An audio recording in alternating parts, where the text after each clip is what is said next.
la protección de sus vecinos y vecinas, y que están haciendo negocio con el odio y que están haciendo negocio con la criminalización de la pobreza, de la gente migrante y de la gente más vulnerable. Creo que lo que toca reconocer ahora, ya tendremos ahora tiempo de estar en la presentación y habrá más a quienes habéis venido para eso y no vais a poder entrar, de verdad lo siento, pero creo que lo que ahora toca es reconocer el orgullo antifascista del barrio de Lavapiés.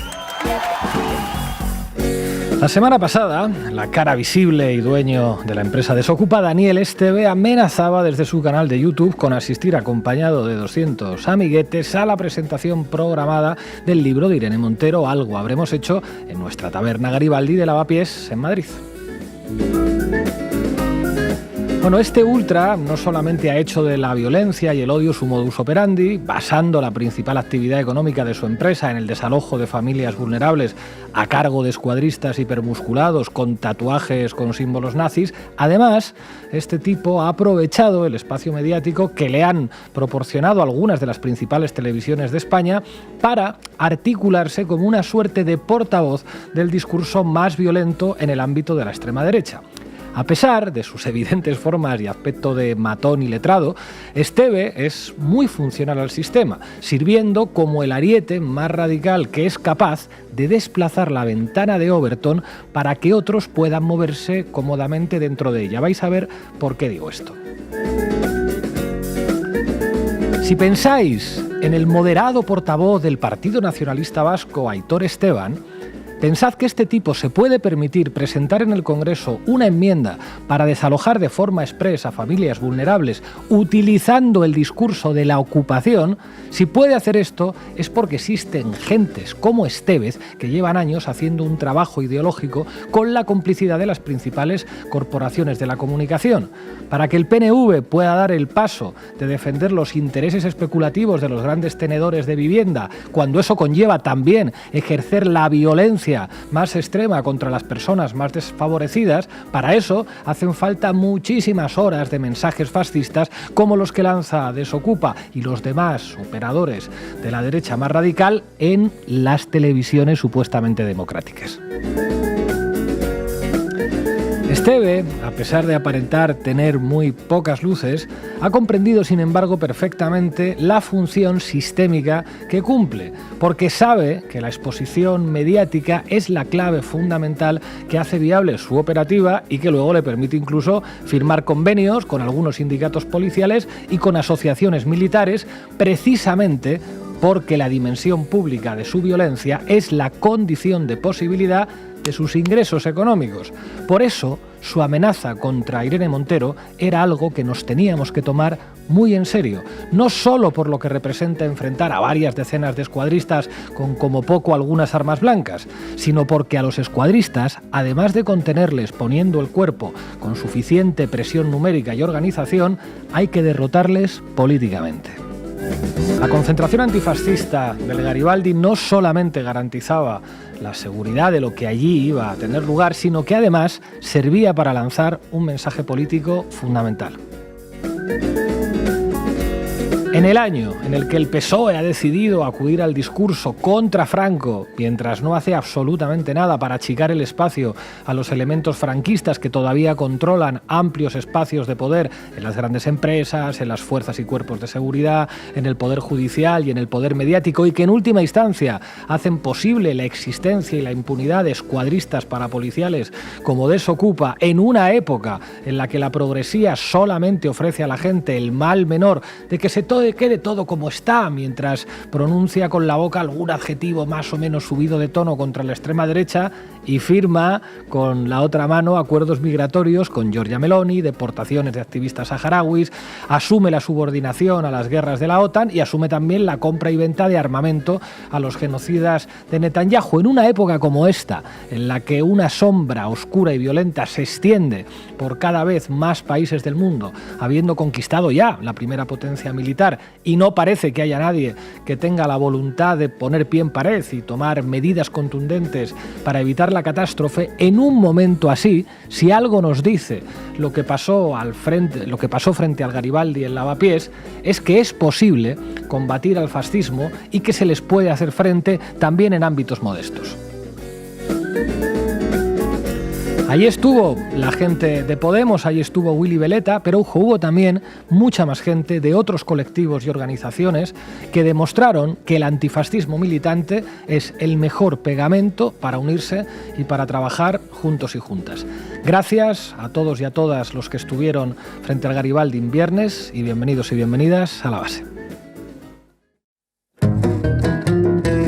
La Base, con Pablo Iglesias, Irene Zugasti, Manu Levín e Ina Afinogénova.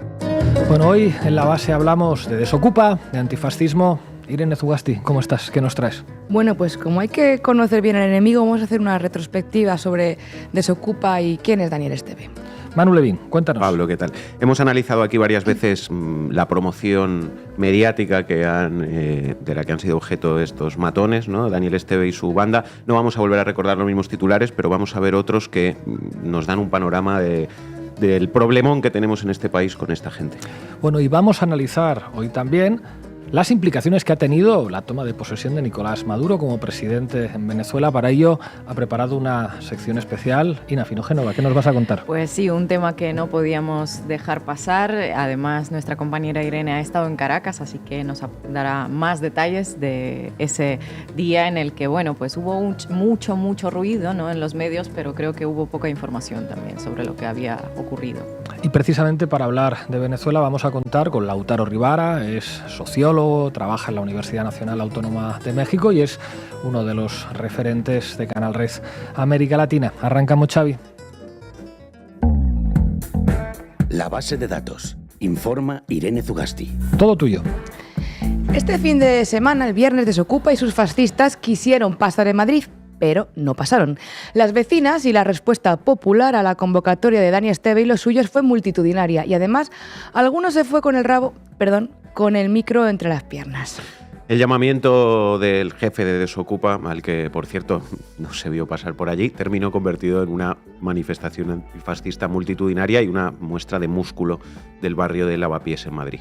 Para quien le falte contexto, les ahorramos volver a ver el vídeo en el que Daniel Esteve hacía un llamamiento desde sus redes a sabotear la presentación del libro de Irene Montero con nuestra compañera Laura Arroyo.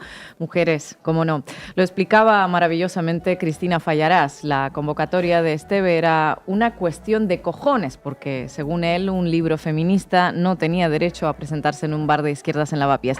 Y para ello movilizaría a 200 voluntarios. Esos son 402 cojones, según calculaba Fallarás. Y bueno, harían falta por lo menos 150 porteros a las puertas de Garibaldi si querían pararles. Me temo que a ciertas edades, compañera, ya no es tanto una cuestión de cojones como de próstata. El caso es que Lavapiés salió a defenderse de estos escuadristas fascistas y ellos se quedaron en casita, probablemente recogiendo cable por recomendación del abogado. Pero vamos a hacer una retrospectiva de qué es y qué significa Desocupa y Esteve, empezando no por Madrid, sino por Barcelona, donde les conocen muy bien, porque ahí empezó todo. Hemeroteca del Salto 2016, fijarse en el titular. Paramilitares y extrema derecha integran una empresa que ejecuta desalojos extrajudiciales. La noticia relataba un desahucio en el barrio de Gracia, en Barcelona. 8 hombres entregaban una tarjeta de empresa a los Mossos d'Esquadra con un teléfono y una dirección web. Desocupa. Según aquel artículo, la complicidad de la policía con los matones ha sido constante, sonrisas y secretos al oído. A raíz de estos hechos se puso en marcha la campaña Stop Desocupa, impulsada por vecinas y activistas para visibilizar y combatir la contratación de matones por parte de propietarios especuladores. La empresa Conciencia y Respeto 1970 Sociedad Limitada, más conocida como Desocupa, es una pyme que se fundó ese año, en 2016, para supuestamente intermediar en situaciones de ocupación ilegal de viviendas. Una entrevista en El Salto con un ex trabajador afirmaba que el dueño de Desocupa, Daniel Esteve, cometía ilegalidades continuamente. Se hace pasar por policía, amenaza, coacciona a las personas que están ocupando, engaña deliberadamente a todas las partes implicadas, ha cortado la luz, el agua, el gas, no ha dejado entrar a repartidores, realiza controles de acceso en la puerta y, sin embargo, ¿por qué se le permite continuar con esta actividad? Bueno, pues eso es lo que nos preguntamos todas. Después de Desocupa llegaron otras muchas empresas similares, pero esta logró especial visibilidad a consecuencia de los discursos abiertamente racistas, machistas y violentos de Daniel Esteve, pero sobre todo gracias al altavoz mediático que se le dio en muchísimas televisiones.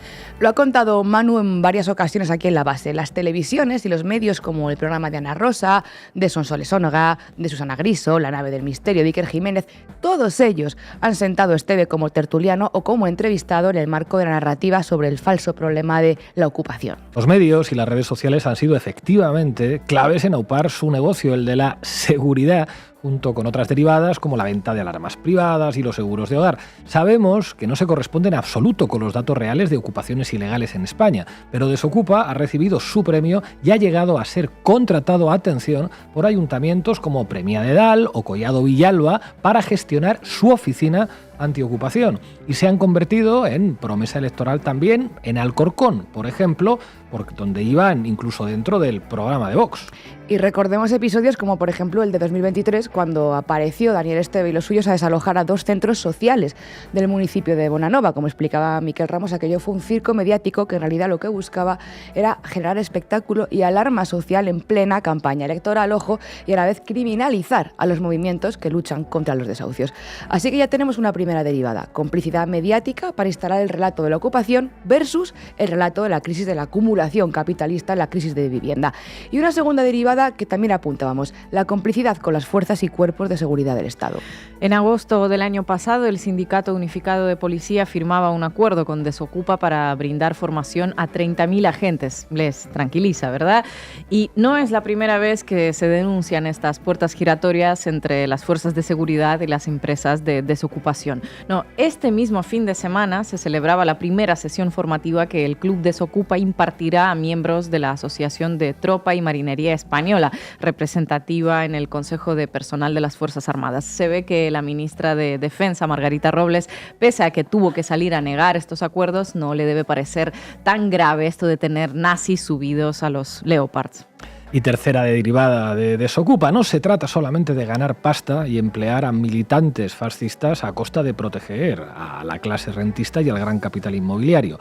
Desocupa no es solo un negocio basado en el odio, es también una reacción desde el capital rentista al éxito del movimiento por una vivienda digna. Son los escuadristas de los fondos buitre, de grandes tenedores, de especuladores y de bancos. Como se decía hace no tanto, el capital señala y por las noches los nazis apuñalan. Son los perros de presa de la derechización del discurso sobre el derecho a la vivienda, que recordamos consiguió parar 2.045 desahucios entre 2010 y 2017, según los datos, por ejemplo, de Stop Desahucios.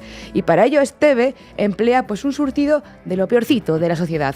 Ultras neonazis de fútbol, por ejemplo el Frente Boquerón de Málaga, con la rama llamada Desocupaciones Sur, mercenarios fascistas de Europa del Este, lumpen filofascista en general, y de casta le viene al galgo, porque no en vano comenzó como empresario de seguridad del ocio nocturno, y oye, ahí también tuvo sus más y sus menos con otros grupos neonazis metidos en los negocios de la noche, como los casuals de los Boys of Noise, donde Esteve, por cierto, también salió perdiendo esa vez. A ver si os vais a creer que entre nazis es todo unidad y armonía.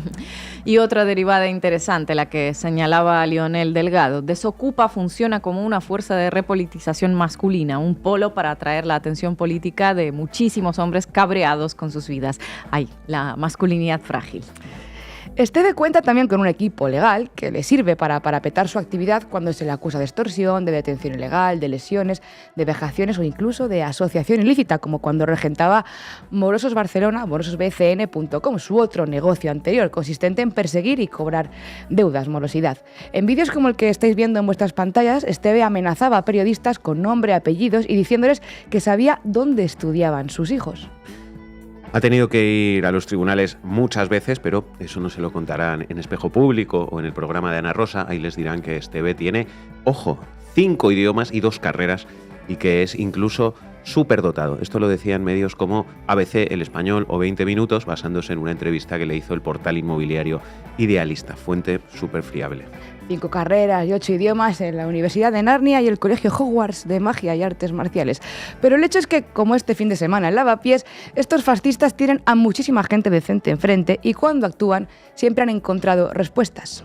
También política. Ione Belarra propuso su ilegalización con una propuesta de ley en 2023 con una reforma del Código Penal y estos días se ha vuelto a insistir en ello al gobierno de Pedro Sánchez, que prefiere mirar a los fascistas de hace 50 años celebrando efemérides huecas que mirar a los que tiene hoy enfrente.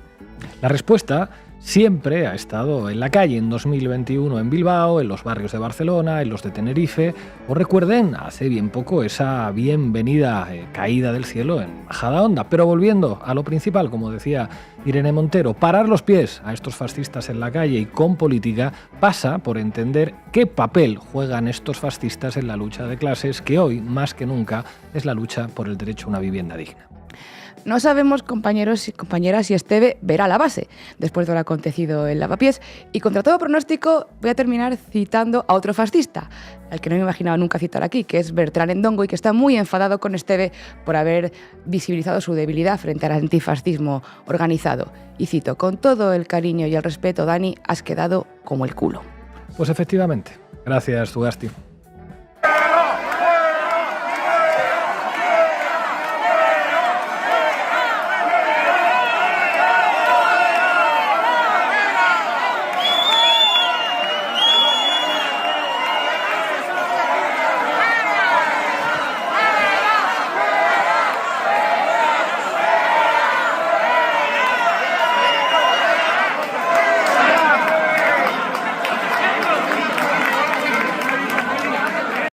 Pues así de simple. Los provocadores, fuera. Manu Levín, adelante. Adelante, compañeros. Titulares al banquillo. El análisis mediático de Manu Levín. Bueno, lo adelantaba al principio, hemos analizado aquí repetidamente lo que es Desocupa y en lo que toca esta sección, cómo esta especie de policía privada de la clase propietaria para defender su botín inmobiliario, ejerciendo la violencia directa contra los pobres al margen de la ley, ha sido aupada por todas las grandes empresas de comunicación, en particular por las televisiones. Os recomiendo que volváis a ver el episodio de La Base Ilegalizar Desocupa, porque ahí incluimos un montón de ejemplos de la complicidad mediática con este grupo de matones al servicio del poder.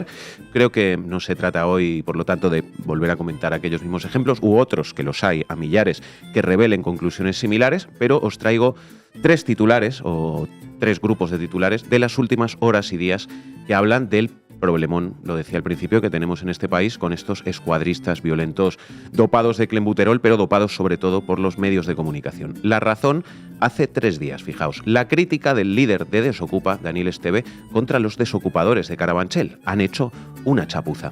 En un vídeo publicado recientemente, Esteve confirmó que su empresa no participó en el operativo. O lo mismo, por ejemplo, en el 20 Minutos. El líder de Desocupa, Daniel Esteve, arremete contra los desocupadores de Carabanchel. Han hecho una chapuza.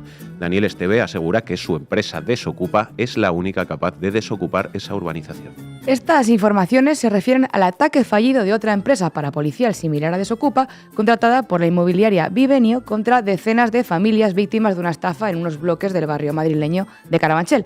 Y digo que intentaron porque fracasaron. Las familias se organizaron y lograron repeler a los matones. Efectivamente.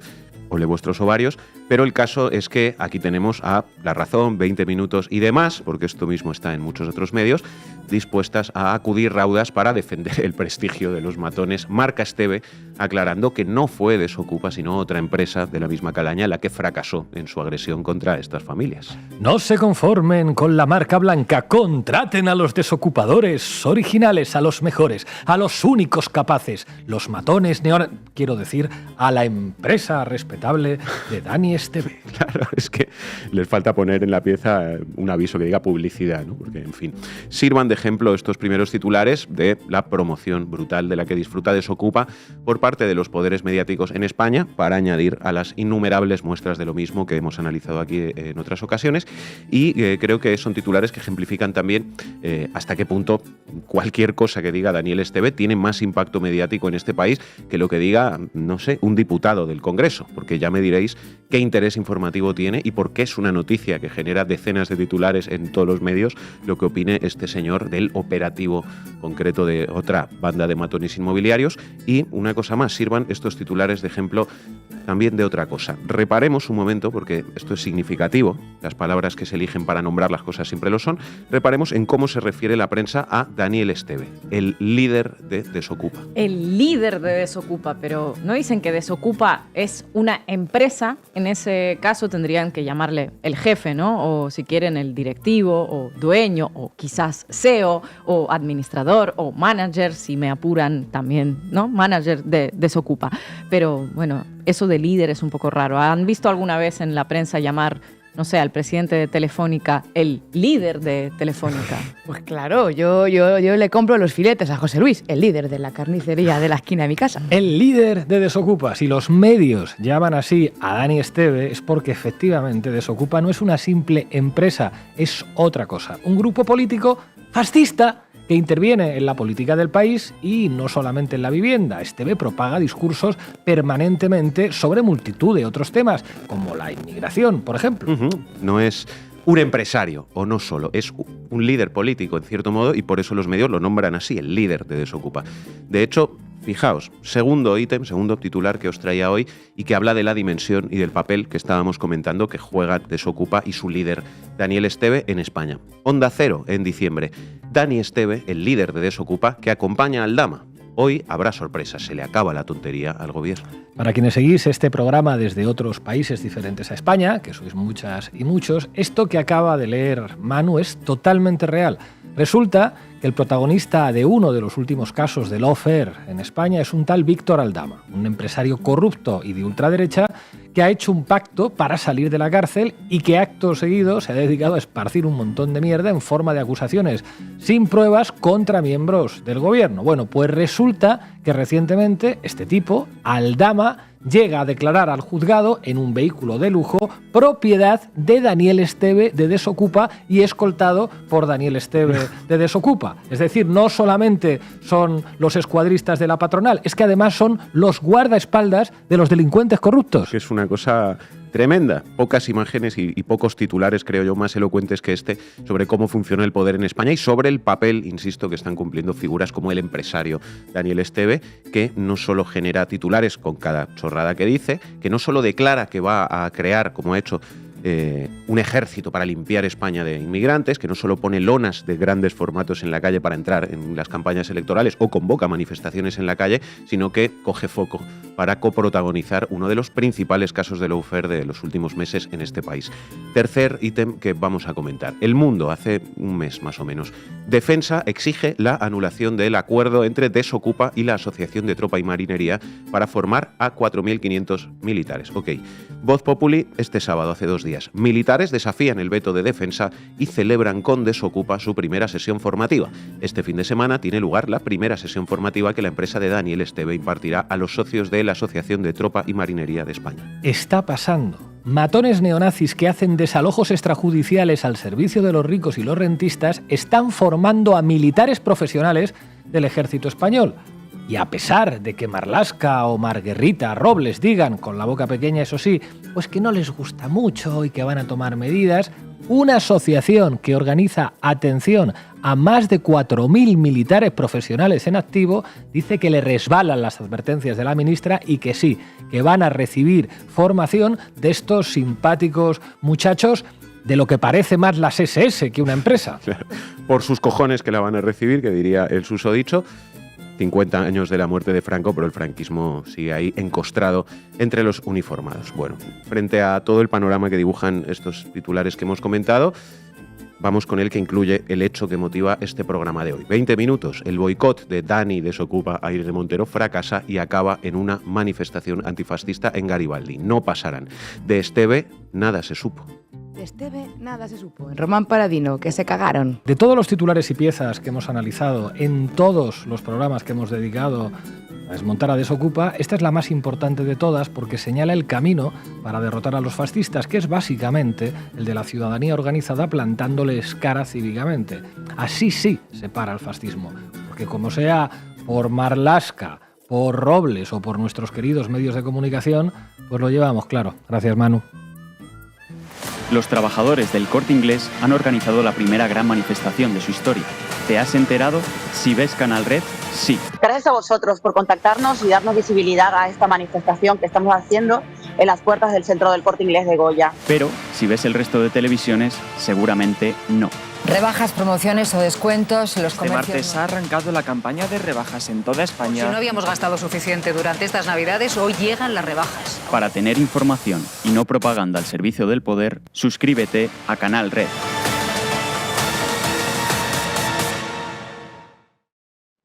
¿Vete a Venezuela? Pues nos vamos a Venezuela. Vámonos Vamos a Venezuela. Vamos, Xavi. ¿A qué me invitan? El análisis internacional de Ina Afinogénova. Vamos a Venezuela, vamos con Venezuela y con el tan anunciado Día D que presenció nuestra compañera Irene Zugasti en Caracas. El 10 de enero, Nicolás Maduro juramentó como presidente para el periodo 2025-2031. Tomó la posesión en la Asamblea Nacional, prometiendo un periodo de paz, prosperidad y democracia en medio de una jornada en la que la militancia opositora parecía anhelar la repetición de la fallida experiencia de Juan Guaidó. Pero ni los anuncios de una posible llegada del ex candidato presidencial Edmundo González a Venezuela, ni las protestas de sectores afines a María Corina Machado, que en Madrid se celebraron con más entusiasmo que en la propia capital venezolana, ni las campañas digitales que involucraron a multimillonarios norteamericanos pudieron impedir este momento. Ante esta magna Asamblea Nacional, Poder Legislativo de la República, ante visitantes y delegados de 125 países, ante el pueblo de Venezuela, juro. Es la tercera vez que Nicolás Maduro se pone la banda tricolor, revalidando por un sexenio más un proceso político que lleva ya 26 años, el más largo de la región. Parece que Venezuela cierra de esta manera el capítulo de la crisis de las actas que empezó en el país tras las elecciones presidenciales del pasado 28 de julio, ¿no? Bueno, ¿cómo estuvo el ambiente estos días en Caracas, Zugasti, tú que has estado allí? Bueno, pues pese a algunos augurios, pensamiento ilusorio y confabulaciones, todo transcurrió en una jornada, sinceramente, bastante tranquila, con un considerable operativo de seguridad desplegado, eso sí, y con algunas asistencias internacionales importantes. Por ejemplo, China, Irán, Rusia, Cuba, México, Brasil o Colombia, y también algunas ausencias pues más que esperadas, como la de España o la de Chile. La oposición, que presume haber sacado más de 7 millones de votos, valiéndose de actas desmentidas por varios analistas, incluido nuestro investigador de Diario Red, Vicental, no logró una gran convocatoria en las calles. En Caracas solo se movilizó una pequeña fracción antichavista, según entiendo, ¿no? Como dijiste, Ina, hubo más gente defendiendo a la derecha venezolana en la Puerta del Sol de Madrid que en la propia Caracas, donde la concentración opositora reunió apenas a entre 3 y 4.000 personas. Hay más apoyo popular a María Corina Machado y a Edmundo González en España que en el país que entre los dos pretenden gobernar, algo verdaderamente paradójico. Y eso sin mencionar el extraño desbarajuste entre lo que son las expectativas de algunos sectores políticos y mediáticos acerca del poder opositor en Venezuela y la realidad sobre el terreno. María Corina y Edmundo llevaban meses anticipando su juramentación, ¿no?, que era la única legítima según ellos, y las megaconcentraciones que acompañarían a ese proceso. Todo amplificado hasta la saciedad pues, por los medios de comunicación, por supuesto. ¿Y qué pasó al final del anhelado día D? Bueno, pues una detención fake de María Corina Machado que la catapultó a todos los trending topics por un ratito y que nutrió pues, los noticieros de por ahí de muchas denuncias sin más efecto que ese. Lo que pediste y lo que te llega por internet. Ya, pediste el derrumbe de régimen y te llega pues una detención fake, ¿no? El episodio de la supuesta detención fue el momento más estelar del día. Efectivamente, se anunció en la cuenta de X de Comando Venezuela, sin imágenes, ni vídeos, ni pruebas más allá del contundente "se lo decimos nosotros", lo que no impidió que organizaciones como Human Rights Watch y medios extranjeros como Televisión Española corrieran a avalar esta información. Según informa el partido de la oposición, María Corina Machado está detenida después de que la policía haya disparado contra el convoy en el que iban. Es noticia de última hora. Según su partido, María Corina Machado habría sido violentamente interceptada su salida de la concentración en Chacao, dicen que esperan confirmar en unos minutos cuál es su situación, pero dicen en la red social X, efectivos del régimen han disparado contra las motos que la trasladaban. En fin, esto sucede en un país donde un periódico llamado El País deseaba tanto la muerte de Hugo Chávez que publicó en portada la fotografía de otra persona que estaba intubada en un hospital que no era Hugo Chávez. En fin, detenida, violentamente interceptada, disparos de la policía del régimen contra el convoy, todo según X. Miami me lo confirmó y es noticia de última hora, informativos y análisis en los que los deseos se adelantan a la realidad. El rigor ya lo dejamos para otro día, si viene a cuento. La cantidad de nuevos detalles sobre la supuesta detención de Machado y las peticiones de su inmediata liberación se iban multiplicando a una velocidad de crucero hasta que la propia María Corina Machado salió a decir que se encontraba en un lugar seguro. Y sospecho que la sede de la policía venezolana no es lo que María Corina Machado habría denominado un lugar seguro, ¿verdad? Cuéntanos, ¿qué pasó?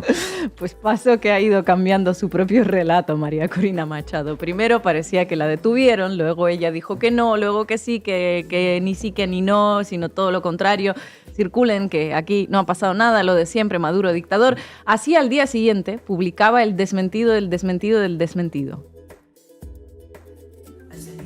Enorme concentración en Chacao, muchos ciudadanos me rodearon y me acompañaron hasta que me monté en una moto que me iba a sacar. 2 otras motos me acompañaban. A la altura del Liceo Gustavo Herrera nos trataron de interceptar varias motos con efectivos armados de la Policía Nacional Bolivariana. Tenían armas largas afuera. Pudimos avanzar y a la altura del distribuidor Altamira escuché varios disparos. Las motos de la Policía Nacional Bolivariana nos interceptaron. Un funcionario me preguntó mi nombre para confirmar que se trataba de mí. Inmediatamente, por detrás, fui brusca y fuertemente arrancada de la moto y me montaron en otra, en el medio de 2 hombres. Así son ellos. Atacan a una mujer por la espalda. En el trayecto escuché repetir un par de veces que se dirigían a Boleica. Después de llegar cerca de esa zona, repentinamente se pararon y me dijeron que tenían la orden de que me fuera. Para poder hacerlo me pidieron que grabara un video como una fe de vida. Me tomó varias horas poder alejarme de la zona y resguardarme nuevamente. Ay, que fue bruscamente arrancada de la moto y llevada por la fuerza a un lugar en el que le dijeron que se fuera con Dios. Así son ellos, efectivamente. Secuestran y en cuestión de horas te dejan regresar a tu clandestinidad de la que sales de vez en cuando para denunciar su brutalidad. Tremendo.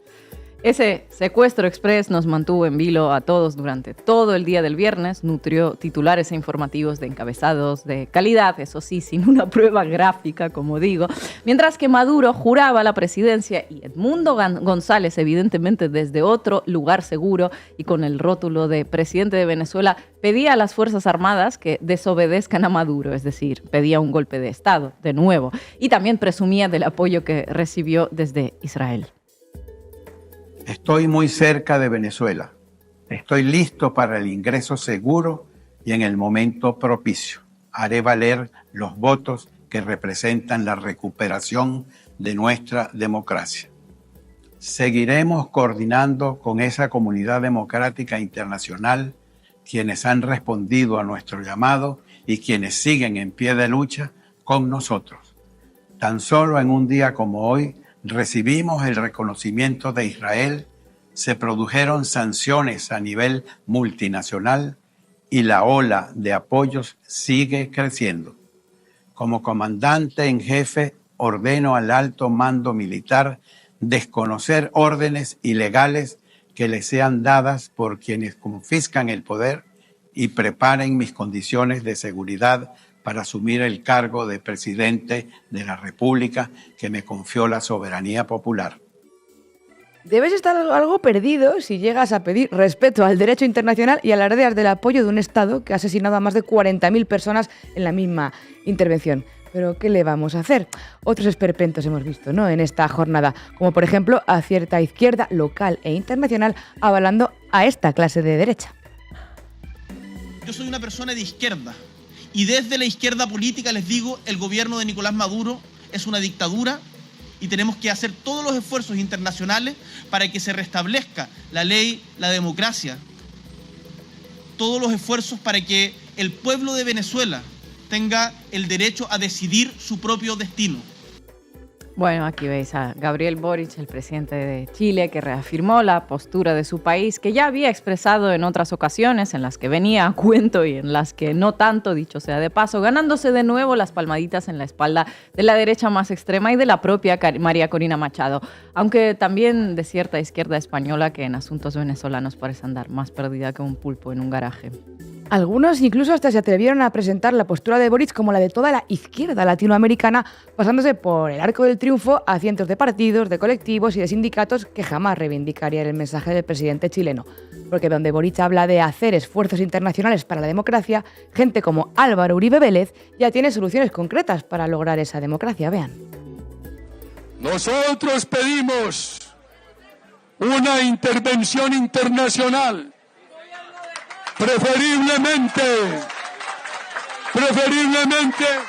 avalada por las Naciones Unidas, que desaloje a esos tiranos del poder y convoque de inmediato a unas elecciones libres.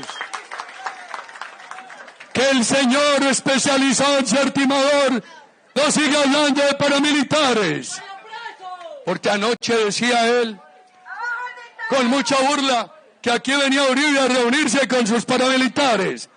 Que ese timador sepa que lo que nosotros queremos, por aquello que propugnamos, es por una intervención militar internacional con el ejército de Venezuela, que desaloje a la dictadura. Pedimos intervención militar en Venezuela y también pedimos que no se hable de los paramilitares, por favor, de paramilitares que no se hable. Cuidado que igual corréis el riesgo de aparecer con las botas puestas al revés. En fin, conociendo la historia de Venezuela y de América Latina, uno tiene ese inexplicable extraño miedo porque se vuelva a repetir, ¿no? Una y otra vez. Tenemos a Álvaro Uribe pidiendo una invasión a gritos y a la derecha venezolana, esa derecha democrática a la que apoyan Ayuso y Sumar y Gabriel Boric, al parecer también, pues esa derecha parece estar feliz de respaldar las posturas como las de Uribe. Si la vía militar le diera el poder, bendita sea la vía militar. Si las casi 1000 sanciones estadounidenses y internacionales llegan a tumbar a Maduro, bienvenidas sean más y más y más sanciones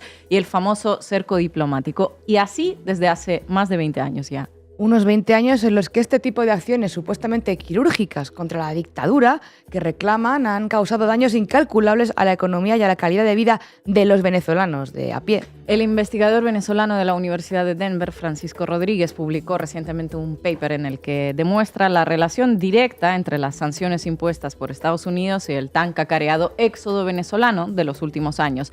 Su conclusión es más que lógica. La reducción de los ingresos petroleros como resultado de las sanciones lleva a que más gente busque oportunidades fuera del país. El PIB per cápita de Venezuela cayó un 71% en el periodo entre 2012 y 2020, el mayor colapso económico registrado jamás en tiempos de paz. Las sanciones influyeron y representaron alrededor de la mitad de la contracción, según el profesor. Si Estados Unidos pretende abordar la crisis migratoria venezolana de manera efectiva, levantar las sanciones es una mejor estrategia que volver a políticas de máxima represión, concluye. Y esta es la gran incógnita. ¿Qué estrategia va a aplicar Estados Unidos una vez que Trump asuma la presidencia en unos pocos días? Trump dio una serie de señales contradictorias. Primero se negó a recibir a Edmundo González en Washington, luego después del secuestro fake de María Corina Machado se refirió a él en su red Truth Social como el presidente legítimo de Venezuela. Con Marco Rubio como jefe de la diplomacia estadounidense sería de esperar que la estrategia vaya a ser de más presiones y aislamiento internacional. No obstante, el mundo hoy no es el mismo que en 2019. Hay varios frentes de guerra abiertos, una necesidad de flujos petroleros baratos e ininterrumpidos y tal vez un recuerdo del esperpento del reconocimiento de Juan Guaidó que no se quiere revivir.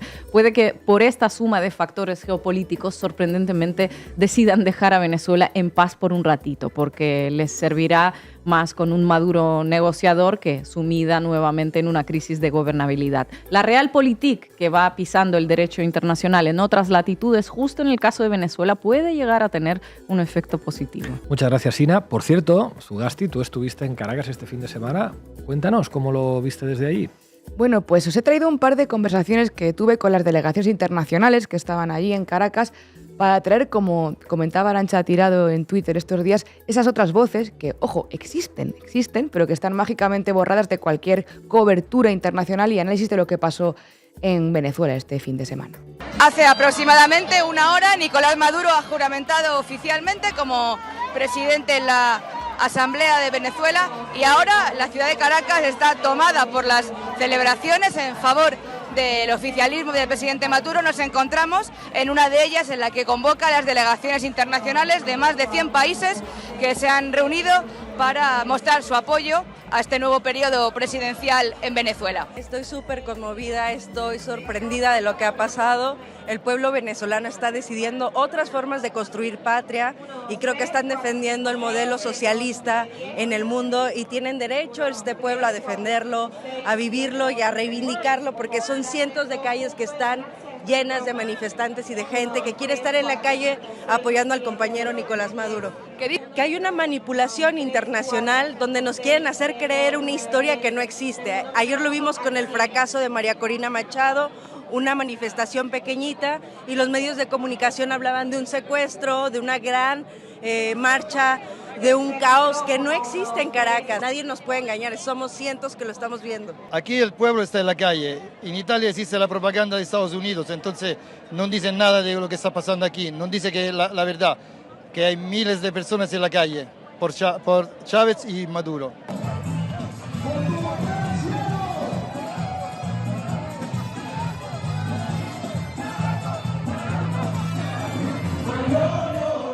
Hoy nos acompaña en la base Lautaro Rivara, es sociólogo, trabaja en la Universidad Nacional Autónoma de México. Lautaro, muchísimas gracias por atender una vez más a Canal Red. ¿Qué tal, gente? Gracias a ustedes por la invitación. Escribiste hace 2 días un artículo de análisis sobre las repercusiones internacionales de la toma de posesión de Nicolás Maduro. Señalaste muchos elementos, las potencias que estaban, las que no estaban. En particular, señalaste la posición de 3 países claves para el progresismo en América Latina, México, Colombia y Brasil, que no estuvieron representados por sus jefes de Estado, pero que sí enviaron a sus embajadores. ¿Cuál, a tu juicio, va a ser el papel, parece que coordinado hasta cierto punto, de estos 3 países en su relación con Venezuela y de cara al futuro de la región? Bueno, creo que los 3 países, las 3 presidencias, han decidido por lo menos considerar que la autodeterminación y la soberanía de Venezuela, de cualquier país, es el primer elemento común. Y sobre todo, obviamente, han decidido sostener relaciones políticas, diplomáticas y consulares que, como ustedes muy bien comprenden, tienen que ver y afectan la vida de miles y de miles de personas. Ya se experimentó en América Latina romper relaciones con Venezuela, tratar de aislarles internacionalmente, y la verdad que eso tuvo consecuencias bastante dramáticas, por ejemplo, para la población migrante o, por ejemplo, para las poblaciones fronterizas. Creo que en ese marco, más allá de las diferentes consideraciones y lecturas sobre el proceso venezolano, esos 3 países han hecho gala de esos principios y han demostrado con claridad que van a seguir sosteniendo básicamente el mismo nivel de relaciones que sostenían hasta ahora y seguramente sigan siendo actores y mediadores importantes para intentar de alguna forma resolver los niveles de conflictividad relativamente alta que suelen rodear el acontecer político venezolano. Zugasti. ¿Qué tal, Lautaro? Un gusto saludarte. Yo te quería preguntar, parece que este año viene cargado de citas electorales en Venezuela, a nivel regional, a nivel local. ¿Cómo analizas la interna y cómo es ese reto, ese año por delante para las venezolanas y los venezolanos?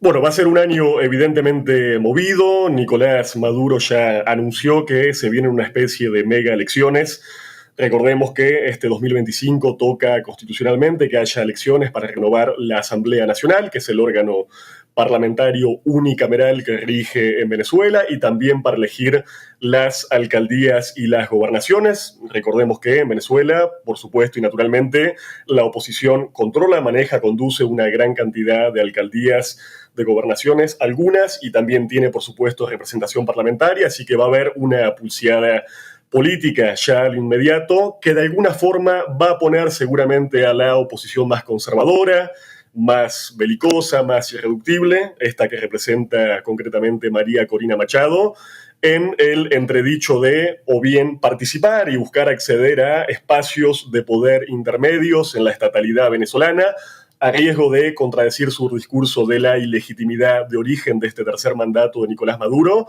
o más bien volver a la vieja política abstencionista y de alguna forma automarginalizarse. Esto lo digo en el sentido de que, obviamente, otras oposiciones venezolanas sí han venido participando electoralmente a lo largo de las últimas décadas y seguramente hagan parte de la próxima pugna electoral. Y además hay que sumar otro elemento de importancia, que es la declaración de Maduro de la convocatoria a una especie de nueva reforma constituyente.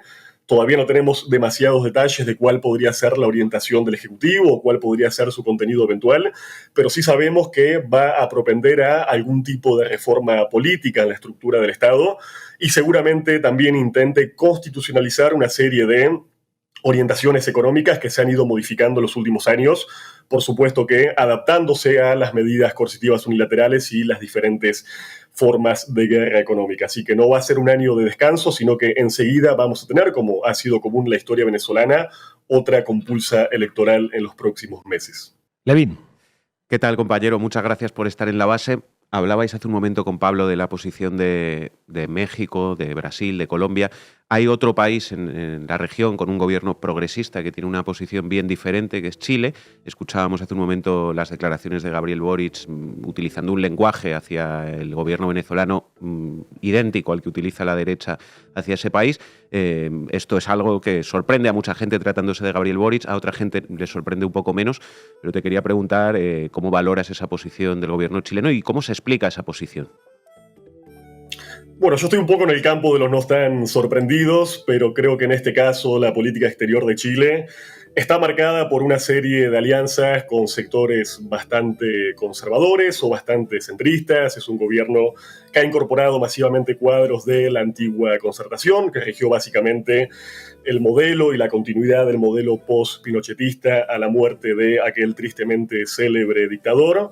Y creo que un poco en este caso lo problemático no es, insisto, su caracterización en sí de la calidad democrática en Venezuela o de la justeza del proceso electoral, sino que de alguna forma se está convalidando y se están blanqueando algunas figuras muy conservadoras y muy peligrosas como la de María Corina Machado, y sobre todo reconociendo a un ex candidato presidencial como Edmundo González, que no tenemos ningún tipo de dudas de que presentó actas fraudulentas y adulteradas, como fue demostrado por una gran cantidad de investigadores y de periodistas. Entonces yo puedo comprender en algún sentido las suspicacias que pudiera tener el gobierno chileno, pero no logro comprender quizás esa especie de salto de fe, esa confianza desmesurada en los resultados electorales de una oposición que afirma haber obtenido ni más ni menos que 7 millones de votos, una cantidad realmente impresionante, pero que es incapaz de manera sistemática de movilizar en la calle más que un puñado de miles de personas. Sin ir más lejos, el otro día, la gran convocatoria de protesta de María Corina Machado convocó en el centro de Caracas apenas unas 3.000 personas. Entonces, hay realmente un diferencial o una sospecha, me parece, bastante razonable y fundada en torno a esta presunta legitimidad de Edmundo González como presidente electo. Y obviamente hay otra dimensión problemática, que es terminar incidiendo en la agenda internacional con una posición, creo yo, bastante similar a la de gobiernos mucho más conservadores y de un signo político, me parece que está en las antípodas que del gobierno chileno. Ina. Lautaro, buenas tardes, muchas gracias por estar aquí. Estábamos hablando ahora de esas reacciones, ¿no?, que se esperan por parte de la comunidad internacional. Pareciera que todos están como aguardando, ¿no?, está esperando la asunción de Trump, a ver qué postura va a tomar Estados Unidos y a ver si se le sigue o no. ¿Qué cabe esperar, en tu opinión, ahora a partir de 20 de enero, desde la administración de Trump con Marco Rubio hacia Venezuela? Vamos a ver la repetición, una suerte de Guaidó 2.0. ¿Qué esperarías tú, viendo cómo está el panorama? Sí, yo creo que Donald Trump va a ser un poco menos entusiasta a la hora de apoyar a Edmundo González, como pasó en aquella vez con el caso del autoproclamado Juan Guaidó. Sin embargo, obviamente tuvo un tweets y una serie de declaraciones donde lo reconoce como presidente electo de Venezuela. Creo que van a continuar una serie de políticas muy pragmáticas, sobre todo en el área comercial. Estados Unidos sigue dependiendo de la provisión de un petróleo cercano, accesible, seguro y barato, como es el de Venezuela, por lo menos mientras siga abierto el frente de la conflictividad en Europa y más puntualmente con la guerra de Ucrania. Ahora bien, creo que sí, a nivel de la política del Departamento de Estado e incluso probablemente también del Departamento de Defensa y de otras oficinas gubernamentales, vamos a ver un recrudecer de la política de sanciones, de bloqueo, de asfixia económica y de aislamiento internacional como Venezuela. Tenemos que recordar que el secretario de Estado va a ser Marco Rubio, una figura fuertemente hostil a gobiernos como el venezolano. Y creo que, de alguna forma, ligándolo con lo anterior, con lo que conversábamos, algunas de estas propuestas de reforma política y constitucional tienen que ver con generar una especie de blindaje contra lo que puede ser una nueva oleada de políticas agresivas que, de alguna forma, intenten reeditar los momentos más duros de crisis económica, de inflación, de devaluación de la moneda nacional y de desabastecimiento que vivió Venezuela en los últimos años y que de alguna forma moderada, lenta y contradictoria ha empezado a superar en el último periodo. Así que, insisto, creo que va a ser una política agresiva en la política exterior, pero que eso no implica ni más ni menos que continuar haciendo negocios, sobre todo con el poderoso lobby petrolero de Estados Unidos, pujando para que esos negocios continúen y el crudo de alguna forma siga fluyendo. Lautaro Rivara, muchísimas gracias por atender una vez más a Canal Red y a La Base. Hasta pronto. Ha sido un placer. Hasta luego. Llegamos al final del programa. Recuerden hacerse socios y socias de Canal Red para que podamos seguir haciendo periodismo en apoya.canalred.tv o en el QR que aparece en sus pantallas. Vamos a dejaros con un tema que queremos dedicar con mucho cariño a Dani Esteve. Es un temazo de Yo soy Ratón, que se titula Caca. Hasta mañana.